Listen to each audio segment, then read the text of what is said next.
Now, we are 5 days out from Election Day. As you would expect, and you might have just seen the Kamala Harris ad on the Sphere here, political advertising is just about everywhere. So just to give you a sense of how things are on the TVs at the moment, because they're on during every ad break, this is the latest attack ad this morning from Kamala Harris.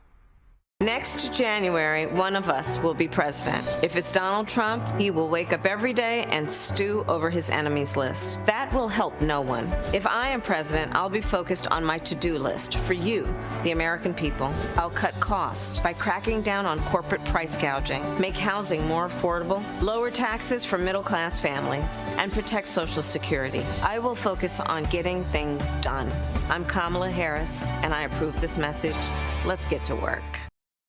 Let's keep the conversation going now with Chris Roman, who's an independent consultant for political groups and businesses as well. Chris, good to see you. You're Mr. Las Vegas, aren't you?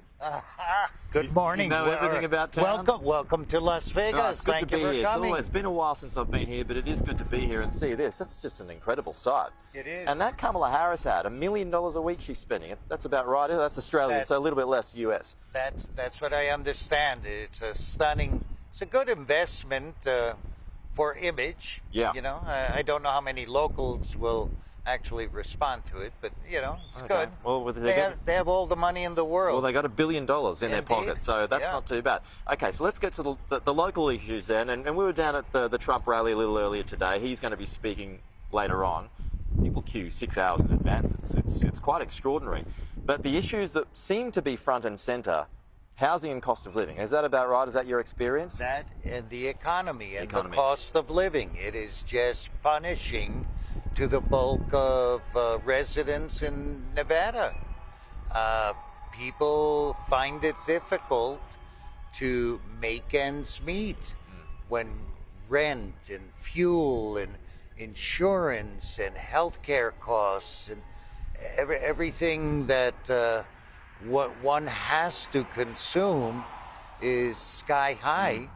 You know, they panic. They see their debt going up.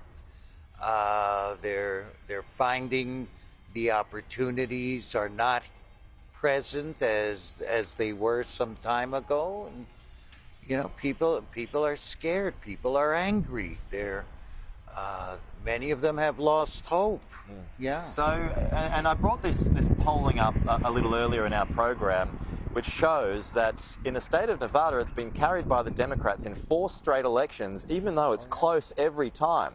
And it's going to be close again. But given that those points that you just said, might this be the occasion when it turns red to the Republicans for the first time since 2004? I think yes. You think it will? You think Trump will get it? I think he has a better chance of winning Nevada than does the vice president because of the level of angst and despair. It all comes down to turnout.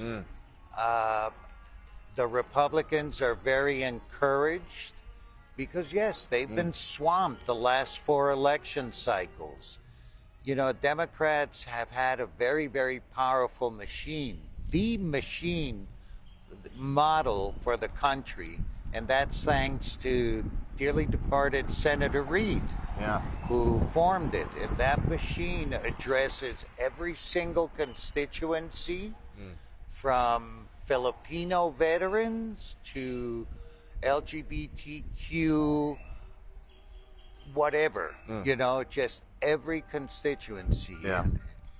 Am I right in that setup when I described the absolute wealth of the glitter strip? You know, the city of lights, you've got so much money that's washing through the strip, but on the outside of it, you know, people are really struggling and they're doing it tough. It's the kind of the story that you don't see attached to Vegas usually. Yeah. You know, certainly we have our wealthy corridors, people who are thriving, people whose businesses are doing well. Sure. However, those who are trying to start up, those who are on precarious financial situations, you're seeing businesses closing. Yeah, well, I remember I was a correspondent here many years ago, and I've been in the tunnels where there's a city of people almost in the tunnels here in Las Vegas. Well, we do have a homeless issue here. It's quite pronounced. It's primarily in the east side of Las Vegas, where they tend to congregate. The last census that was released earlier this year, I think showed that we have about 7,000 homeless, and they're prominent. Yeah. All right, Chris. Well, thank you so much for your time. It's been My good pleasure. to talk to you. Thank Chris you. Roman there, an independent consultant for political groups and business, Mr. Las Vegas. We're calling him in today. Appreciate your time. Thanks for your insight. Thank We'll you, talk to you Peter. again.